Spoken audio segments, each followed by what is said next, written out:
Hello' everyone, আজি দুপৰীয়াৰ সাজত বনাবৰ কাৰণে আনিছোঁ ভেদাইলতাৰ পাত আৰু ভাবিছোঁ আজি ভেদাইলতাৰ পাত বনাম মাছৰ লগত। আৰু বহুত দিন খোৱাও নাছিলোঁ, সেইকাৰণে ভাবিলোঁ খাওঁ আৰু আপোনালোককো দেখাওঁ কেনেদৰে বনালোঁ।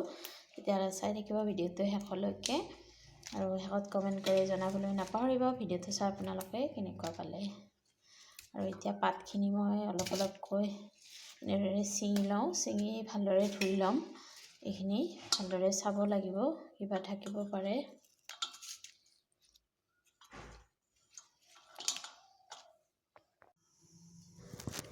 পাতখিনি গোটেই ধুই মেলি ৰেডি কৰিলোঁ আৰু এতিয়া আদা, নহৰু আৰু পিঁয়াজ, জলকীয়া এনেদৰে গোটেইখিনি ধুই ৰেডি কৰিলোঁ আৰু এইফালে কেৰাহী বহাই দিছোঁ মাছ ভাজিবৰ কাৰণে। আৰু এইফালে মিক্সিত পিচি ল'লোঁ।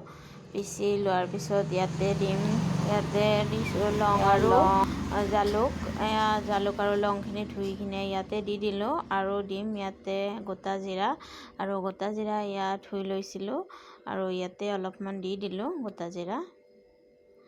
আৰু এনেকুৱা গোটা মছলা দিলে খাই বহুত সোৱাদ লাগে। আৰু এতিয়া মোৰ পিচি লোৱা হৈ গ'ল আৰু তেলত দিছোঁ পাঁচফোৰণ আৰু শুকান জলকীয়া এটা, যিহেতুকে গোটেইখিনি মছলা দিয়াই হৈছে। এতিয়া মই মাত্ৰ তেলত এইখিনিয়ে দিলোঁ আৰু এতিয়া ধুনীয়াকৈ শুকান জলকীয়াটো ভাজা হৈ গৈছে। আৰু এতিয়া এইখিনি ভাজি লোৱাৰ পিছত মই এতিয়া ইয়াতে পেষ্টটো দি দিলোঁ, ভেদাইলতাৰ পেষ্টটো। আৰু পেষ্টটো দি এইখিনি ভালদৰে অলপ পানী শুকোৱালৈকে ভাজি ল'ম।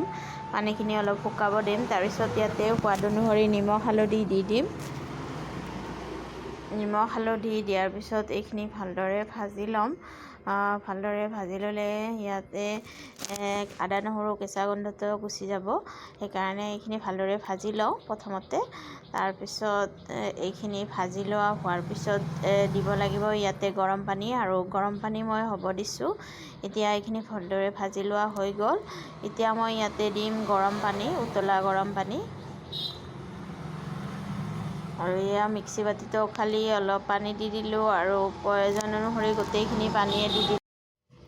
আৰু পানী দিয়াৰ পিছত এইখিনি অলপ সময় উতলিবৰ কাৰণে ৰাখি দিম।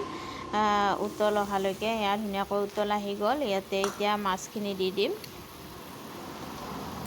মাছখিনি দি এইখিনি ধুনীয়াকৈ উতল খাব দি দিম, ঢাকন লগাই থৈ দিম।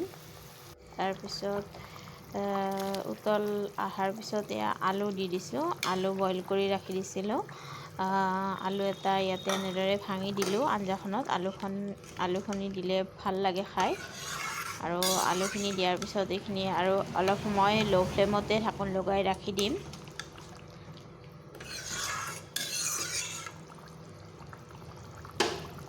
আৰু ধুনীয়াকৈ উতল আহি আছে। আৰু আলুখিনি দিয়াৰ পিছত অলপ সময় ঢাকন লগাই ৰাখি দিয়াৰ পিছত আমাৰ আঞ্জা ৰেডি হৈ গ'ল।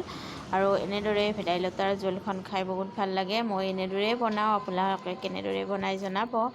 আৰু যদি ভিডিঅ'টো চাই ভাল পালে লাইক আৰু শ্বেয়াৰ কৰিব আৰু কমেণ্ট কৰি জনাব কেনেকুৱা পাইছে। আমাৰ ভাতৰ সাজ ৰেডি হৈ গ'ল। ভাত, ভেদাইলতাৰ জোল মাছৰ লগত আৰু বেঙেনা ফ্ৰাই, আৰু থালিখন ৰেডি।